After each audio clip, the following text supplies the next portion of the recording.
Sore Pak Adi. Ya, sore. Ini bicara mengenai koperasi di Tangsel Pak. Bagaimana Pak kegiatan koperasi selama ini Pak? Kegiatan yang selama ini dijalankan oleh koperasi ya masih bersifat standar lah, seperti kegiatan usaha simpan pinjam terutama, dan wasatnya kesehatan buat anggota itu aja. Untuk yang kegiatan yang lainnya masih belum tampak lah koperasi itu. Sudah berapa banyak Pak yang di bawah naungan kegiatan koperasi ini Pak? Koperasi di Tangsel sendiri ada 409 buah koperasi ya. Namun itu pun yang 409 itu kan tidak tahu ada di mana keberadaannya, karena kita kan di Tangsel ini yang baru tahun 2009 berdiri. Jadi itu dari limpahan dari Kabupaten Tangerang ada sebanyak 349, dan sisanya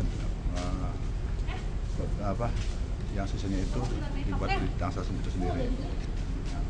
Untuk yang limpahan dari kabupaten hanya sebagian kecil yang bisa didata ya, karena yang lainnya masih dalam pendataan sebenarnya. Dan ini juga setiap hari juga anak-anak keluar untuk mendata di mana keberadaan koperasi yang ada di Tangsel itu. Terus pembenahan seperti apa sih Pak yang akan dilakukan Pak ke depannya? Nah, pembenahan sendiri itu sebenarnya memang benar apa yang dikatakan Bapak, pembenahan itu. Jadi di Tangsel itu bukan pemilihan lagi, pembenahan. Karena dilihat dari segi laporan juga, dari jumlah 409 itu yang melaporkan diri atau merasakan rapat awal tahun itu baru sampai dengan saat ini baru dapat koperasi. Jadi masih jauh lah, masih 20% pelaksanaan RAT. Sedangkan di dalam koperasi itu RAT itu sangat itu adalah nyawanya koperasi dalam rapat awal tahunan, di mana dalam rapat awal tahunan itu di samping juga melaporkan kegiatan koperasi selama itu pun juga membuat suatu rencana kerja ke depan. Jadi sesuai dengan undang-undang bahwa rencana kerja itu harus disahkan oleh anggota. Apa kendalanya Pak kira-kira Pak? Ya mungkin karena satu juga ketidaktahuan untuk melaksanakan rapat anggota, karena kebanyakan di Tangsel ini dalam hal pendirian koperasi itu tidak dihadiri oleh dinas koperasi. Itu yang saya ketahui.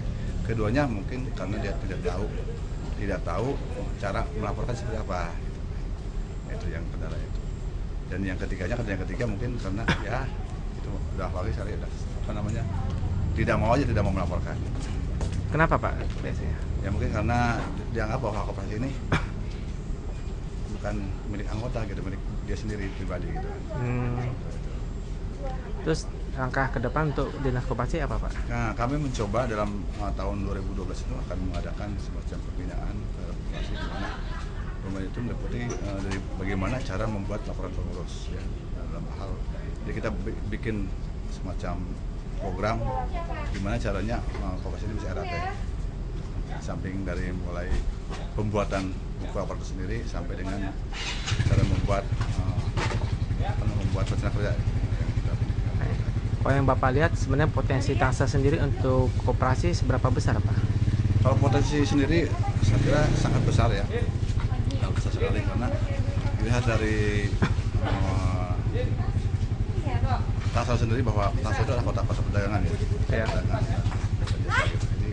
kayaknya perlu dikembangkan lah koperasi yang ada, kemudiannya lebih ditingkatkan lagi. Nah, salah satu kendala juga kan permodalan Pak ya. Ya. Nah, kiat-kiat dinas koperasi untuk membantunya bagaimana Pak? Kalau masalah permodalan kita jujur ya, kalau bicara masalah koperasi, sebetulnya nggak usah koperasi itu mencari modal keluar, karena koperasi itu punya anggota. Kecuali kalau anggota itu tidak mampu untuk membiayai koperasi, baru itu poros yang berusaha untuk mencari keluar. Tapi selama anggota itu masih mampu untuk membiayai koperasi, apa salahnya anggota sebagai pemilik koperasi yang membiayai koperasi. Nah, keuntungannya apa nanti mereka Pak? Ya. Keuntungannya dengan gabung Keuntungannya koperasi? kalau anggota itu menyimpan di koperasi, keuntungannya di samping dengan adanya pembagian SAO, dan juga ada untuk tabungan sendiri ada jasanya Pak. Ada sebenarnya bunga di bank. Kalau di bank bunga, kalau di koperasi jasa itu.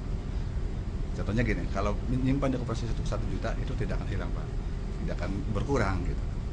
Lain halnya dengan kita nyimpan di bank dalam 1 juta dalam 1 tahun akan berkurang karena biaya-biaya. Kalau bank kan ada jaminan Pak sebagai LPS-nya. Kalau koperasi bagaimana Pak? Memang untuk koperasi itu tidak ada jaminan ya, karena itu jaminnya persen. Karena koperasi itu kan milik anggota, jadi yang dijamin oleh anggota semua. Jadi Kan rawan penyelewengan Pak. Nah, betul Pak. Jadi untuk masalah ini kita kalau koperasi ini kan punya anggota, jadi pengurusnya juga diambil dari anggota. Nah, cara bagaimana untuk pengurus itu yang baik dan jujur itu kan ada salah satu seperti itu. Itu kan yang ada kontrolnya Pak, ada kontrolnya dari pengawas. Pengawas yang setiap bulan mengawasi gerak-gerik pengurus. Bukannya nanti kontrolnya dari dinas koperasi Pak? Ya? Bukannya dari dinas koperasi Pak kontrolnya? Apanya? Pengawasannya? Kalau kontrol kalau dinas koperasi yang membina Pak. Mina. Membina karena di situ tugas tugas dinas koperasi adalah membina karena koperasi itu bertujuan untuk mensejahterakan keluarga dan masyarakat. Karena kenapa adanya di dinas koperasi? Karena ada tujuannya itu tujuan yang mulia sekali, yaitu untuk mensejahterakan keluarga dan masyarakat. Itu adanya dinas koperasi. Kalau mungkin tidak ada tidak ada tidak ada istilah untuk mensejahterakan anggota, mungkin dinas koperasi tidak ada. Nah, sekarang, kayak CP kan ya. tidak ada mensejahterakan anggota kan. Betul. Nah kan sekarang berkembang juga Pak seperti BMT Pak ya. Nah bagaimana Pak mensikapi hal ini? Sebetulnya kalau BMT itu kan kalau dia mengatasnamakan koperasi itu harus kalau dia menamakan atas nama koperasi harus menurut koperasi juga. Kalau tidak menurut nama koperasi itu tidak bersalah, ilegal. Karena sesuai dengan peraturan yang ada bahwa koperasi tidak boleh menerima tabungan dari masyarakat, karena itu melanggar LBI, melanggar Bank BI ya. Kecuali kalau di koperasi itu adalah ada anggota dan calon anggota. Ya.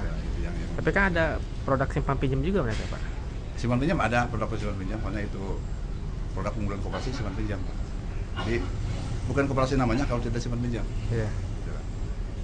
Nah berarti kan mereka menerima dana dari masyarakat kan Pak? Nah itu sebetulnya kalau nama deposito yang ada di BM itu disalahkan kita disarankan merubah nama ya. Jadi di koperasi itu tidak ada deposito, yang ada itu takop dan sijakop, simpanan jangka panjang koperasi dan tabungan koperasi, tidak ada deposito. Makanya untuk koperasi yang menamakan produknya itu deposito akan saya tegur dan saya salahkan. Dan itu nanti bagaimana Pak penertibannya Pak? Nah kita sesuaikan dengan undang-undang yang ada Pak, jadi kita kasih surat dulu, kasih teguran, kasih peringatan dulu. Jadi kalau memangnya itu tidak dilaksanakan mungkin karena sekarang itu sudah ada aturan baru mengenai koperasi yang mempunyai simpan pinjam, harus mempunyai izin. Kita sekarang lagi menggarap surat pemerintahan, ada edaran kepada koperasi yang ada di Bangsa itu, di mana koperasi yang melaksanakan simpan pinjam itu harus mempunyai izin. Jadi kalau simpan pinjamnya itu melaksanakannya tidak sesuai aturan, akan kami cabut izinnya. Bukan aktanya yang kita cabut, tapi surat izinnya. Surat izinnya. Oh, nanti izin yang mengeluarkan dari dinas koperasi, bukan badan perizinan. Bukan. Namanya surat izin usaha simpan pinjam. Oh gitu. Nah, kewenangan mereka seberapa jauh nanti Pak? Kewenangan apanya? Koperasinya dalam melaksanakan usaha simpan pinjamnya Pak. Jadi kalau dia mempunyai surat izin operasional simpan pinjam, jadi ya itu melaksanakan usaha simpan pinjam sesuai aturan Pak. Aturan yang ada seperti sesuai dengan Permen PP 9, Permen 14, Permen 19 itu. Kalau melanggar itu ya kita akan cabut gitu. Apa perlu ada perda nanti Pak? Ya. Perdanya khusus. Untuk perda itu sendiri mungkin dinas koperasi lagi dibuat, mungkin buat aja. Itu juga ada di situ perda mengenai hal simpan pinjam. Akan ada Pak ya. Ya, Baik, terima kasih Pak Adi.